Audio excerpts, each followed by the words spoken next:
Hi, it's Marini and welcome to my first ever solo video on our channel. So this is the first installment of a series I'm going to be doing called So You Don't Have To. And basically every week I'm going to be reviewing an episode of a show, maybe even a whole season if I feel inclined to. I'll review it and then I'll tell you guys about it. So basically you don't have to watch it if you don't want to.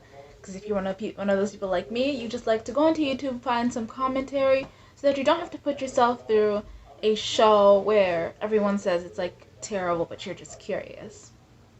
So without further ado, let's get into it.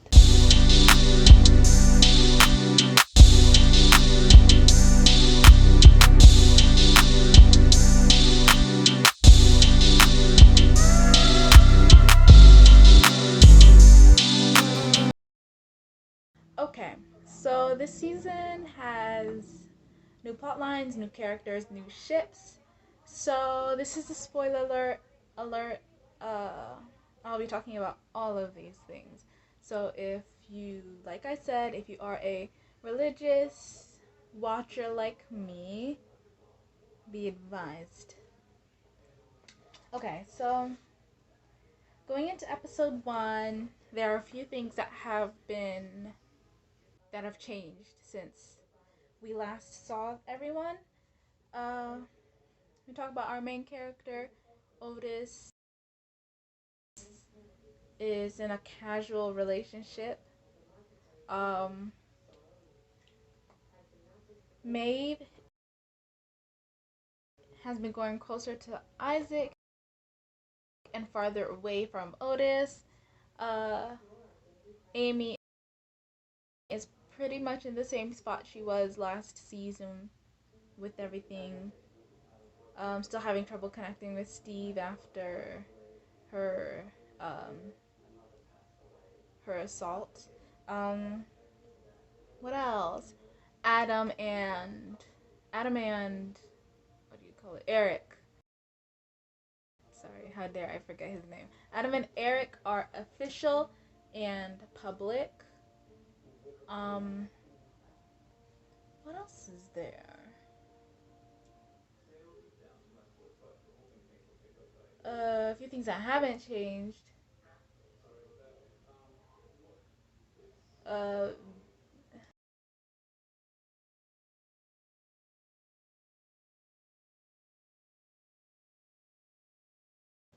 Vivian and Jackson are still going strong as friends. Uh, Adam's dad is still jobless. Adam's mom is single, living it up as a single woman. So in depth, I think I should go all through the characters and like tell you guys what's going on, what their storyline as a whole looks like for the entire season.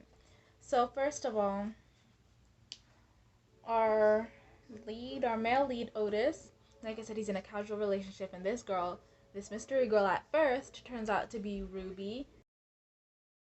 Yes, our popular girl. She's our lead popular girl, and it's casual at first, but they start to connect on more than a physical level, and it turns into a relationship that is actually quite sweet, and I actually understood that, I might say. Um, I really liked them. They are in my top 3 ships for this season. Um, we got to see a lot more Ruby, which I was really good for. This particular show has been good at breaking down the stereotypes with high school, like giving Jackson some development, some personality, um, giving a whole, Adam's whole arc is a bulldozer through the bully stereotype that he was portraying in the first season. So I'm really glad we got to see Ruby in a in a bigger sense. Like, we're not just like, we got to understand why she is the way she is. Like, I never actually thought she was honestly that mean. Like, the whole three popular people thing, I don't actually think they just like, I feel like they just look good. That's all. They just come to school wearing nice things and they look good. And I think that's why they're popular. And we're supposed to assume that they're mean, but they're actually decent people who just, you know, I guess don't like to hide their uh, extraness, if you would say. So, yeah, we get to know more about Ruby. She's actually one of my fave female characters now. Um, Unfortunately, to my despair, her and Otis break up about maybe halfway in episode 4 or episode 5 of the season, and it is devastating to me because they are my second favorite to watch. I feel like going into why is a little bit too much of a spoiler, but yeah. So, yeah, and speaking of Otis, his mother is. I'm pretty sure we left last season off with her finding out she was pregnant with Jakob's baby, and they had broken up because she kissed Otis's dad, who chooses to stay away, and um, then Jean finds out she's pregnant with Jakob's baby, and when we kick off the season, she still has not told him, and at this point, she's showing. Like, really showing. Like, if you saw her stand, even if you saw her sit, you would see that she's pregnant. So, when she tells Jakob, he's surprised, very surprised. He doesn't, react badly. He really acted mature, and they both agreed to go to therapy. And we actually, I mean, although it's in the second to last episode, I believe, in episode 7, we really get to see why what Jean did like completely made him walk away when they had so much together. Okay, let's talk about Otis's best friend and, as an extension, his boyfriend and Adam Groff. We pick up season 3 with Eric making it official with Adam. They are boyfriend, and they basically start off all cute, all whatever. Eric has to I feel like Eric is really still, even though I just mentioned that one of the problems here is that Eric's arc is still arcing, he's still trying to find himself. Eric is still trying to do the same thing, but in sort of like a different way. We talk a lot a bit more about his Nigerian roots. He actually goes back to Nigeria. We get an episode with Eric in Nigeria with his family, where being homosexual is it's illegal. So Eric is asked several times this season to quell his personality and his identity so that he can appease his family in Nigeria and so that he doesn't get hurt in Nigeria. When we get to Nigeria, we get to the wedding, we get to see Eric's grandparents, you get to see just how much, even though you'd think that the fact that homosexuality is illegal in Nigeria, you would think he'd want to distance himself from the culture, from the people, from his family. You can see that he genuinely loves it there, and I'm glad that he chooses to embrace his culture despite his culture not choosing to embrace him. Anyway, so we're in Nigeria, we're at this wedding, and we exchange I don't even know if I should spoil this or not. Let's just say that Eric learns something about himself and about his relationship that makes things hard when he gets back to Adam. before we really discuss the fate of their relationship by the end of the season, let's talk about Adam as a person, as an individual character. Adam, we pick up with Adam, like I said, official with Eric. He's out in public with him. He's in school holding hands. Although he hasn't officially sat his mother down and talked to her about how he's found himself, which is worrisome in their relationship, like I said. The pace of Adam's journey is one of the main issues in Eric and Adam's relationship. So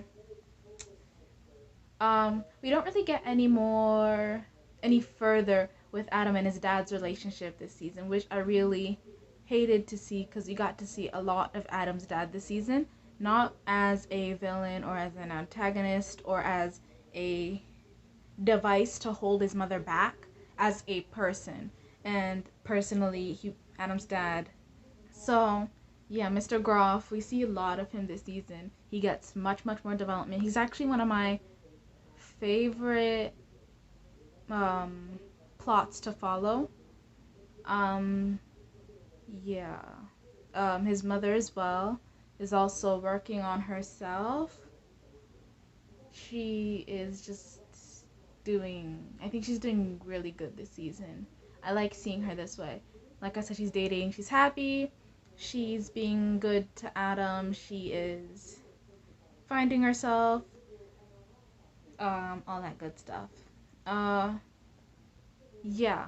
One of Adam's more interesting arcs this season was making friends with Raheem, who is Eric's ex. I don't know if they're official, but I'm just gonna say ex-boyfriend, and who Adam basically stole, in Reem's eyes, from him.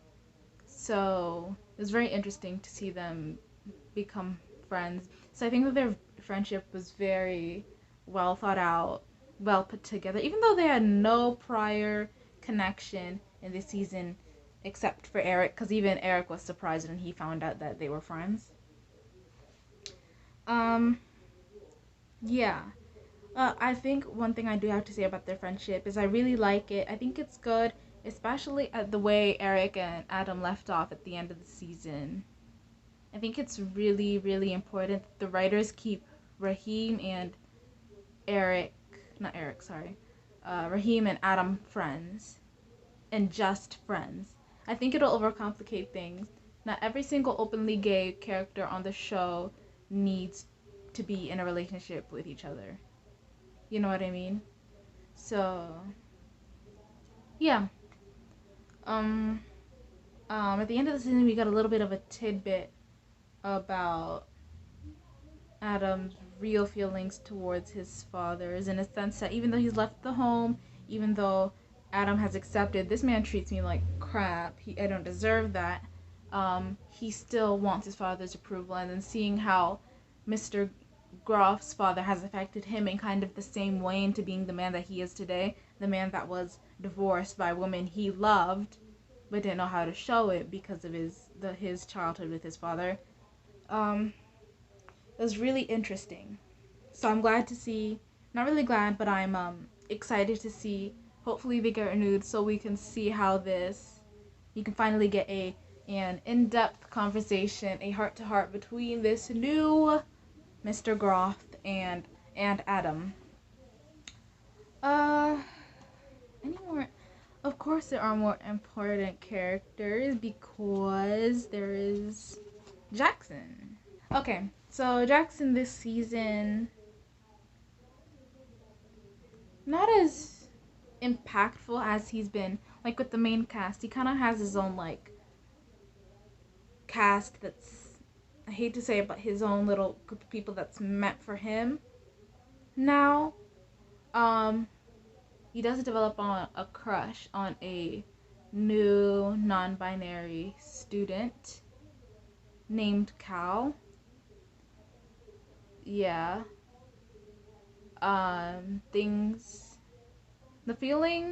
Jackson's feelings seem to be reciprocated by them. But, you know, I hate to spoil, but to put it in the most vague way possible, things just kind of fizzle out towards the end of the season. They decide to be friends, and yeah, basically Jackson's whole storyline this season was Cal. I'm not too mad at it because I really, really hope the writers give them a better go at it. Not just being connected to a main character, but give Cal a real storyline. Maybe give them a storyline based on them themselves. You know? She struggles with this impulsive need to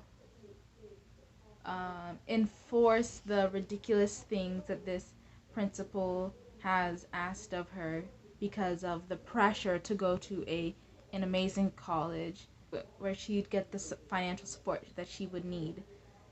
And that kind of like, for a little bit, for a few episodes there, it does drive the tiniest wedge in between her and Jackson, because she took Jackson's position as head boy and became head girl, and like I said, felt pressure to enforce the new principal Hope's new rules.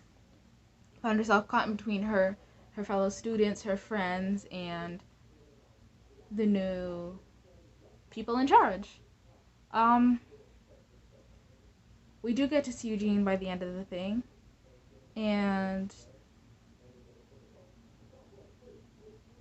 yeah, all I have to say is that that whatever, the e-boyfriend was worth waiting. I want to see more of him.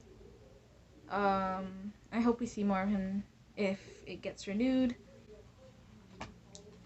I think that just leaves our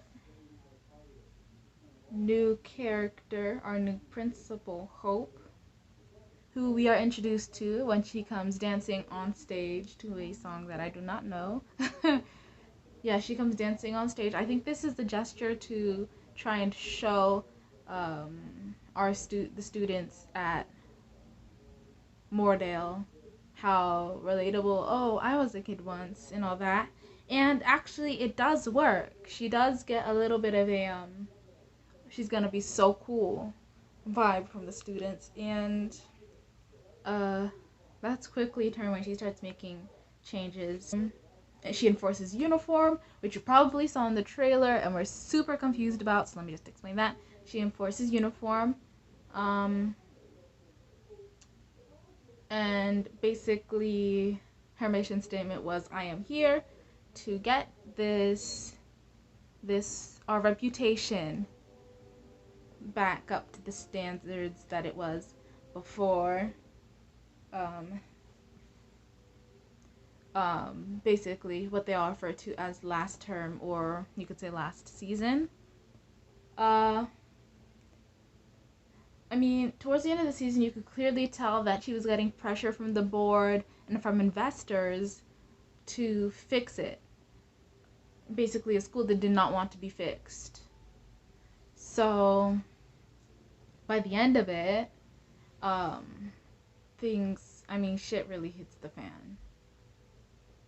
Things do not go her way. She is fired. And honestly, even though I think in the end we're supposed to feel like bad for her, because we did get a little bit of development. I'm sorry. At some point in the season, I don't want to spoil it all. You should seriously go watch it if you want to watch it. But I think, I don't care. I did not care. She went all through all this bad stuff, and I did not care at all about whatever pressure she was under, because the stuff she did was just plain cruel. And whatever she needed to do, it wasn't going to be fixed by the cruel punishments that she enforced. Yeah. So my top 3 characters, ships, and plots. My number 1 character this season was Adam. My number 2 favorite character was Jackson. Even though I stated that I didn't, nothing special came from him this season, My third favorite character has been Eric. Eric is, like I said, like the top two. Above him, he has been one of my all-time favorites since season one. My top three ships. My number one was Adam and Eric, because because Adam and Eric are in my top three characters. How does it make sense for them not to be in my top three ships, or at least my number one ship? So yes, at number one, they're my number one, my favorite ship to see this entire season. My number two ship was Ruby and Otis. Uh, they were also very, very cute. Uh, they also made sense. Everything from their hookup in season two to just seeing them together in season three, it just made sense. The relationship made sense. Ruby and Otis make more sense to me than Maeve and Otis, because we've been seeing Maeve and Otis for 2 seasons, and I've been like, okay, fine. Like, I've been like barely any excitement. I haven't been like on the edge of my seat waiting for them to admit their love for each other. But Ruby and Otis, I was yearning for more screen time. When they were going through the rough patch, which eventually led them to break up, I was like, can they break up so they can get back together and be stronger for it? Yeah, I think they're done, but I hope they're not, because like I said, they make sense and are my number two favorite couple. My number three favorite couple is Jean and Jakob, because I just loved them from season two. Yeah, it was amazing to see their development. The therapy was super, super revealing about both of them and their feelings for each other and their feelings for other people that led to to why they have the feelings for each other. And yeah, I was glad they got to work everything out before they had the baby. And at the end of the season, when they had the baby, all is well. At least for then, at least for now, we can sleep at night waiting for season 4 to be renewed and then released. Uh, Knowing that Jean and Jakob are happy with their baby. My number one favorite plot was getting to know Adam's dad, Mr. Groff. So he is humiliated this season. He leaves his brother's house lying that he got a flat, and he goes to his former employee's house, which is also very humiliating. He stays there for a little while, and then he manages to get out of there, and he gets his little space. And he has a session with Jean. Quite a few people this season have a session with Jean, and I like that. And I honestly was so astonished at how much sympathy I felt for him. Now, like I said before, I cannot wait to see when these two drastically different characters that we've seen grow so much from season 1 finally sit down and have a conversation as the changed men they are, meaning these two changed men are Adam and his father, Mr. Groff. My second favorite plot was Jean being pregnant. Yeah, and my last favorite plot was Maeve and her mother. Although anything having to do with Maeve has not appeared on this list, I wanted to put Maeve and her mom because I really liked the way they ended things.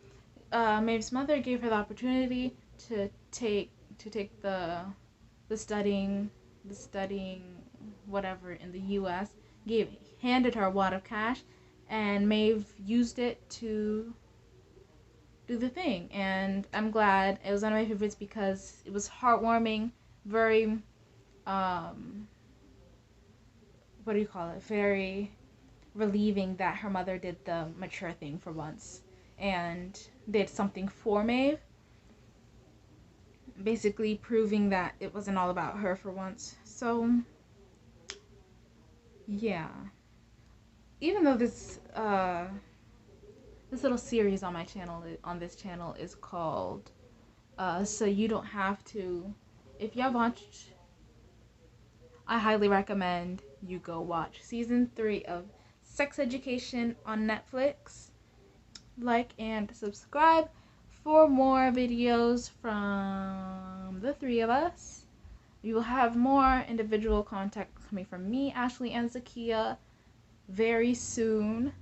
Yeah, I think that's it for this video. See you guys next week.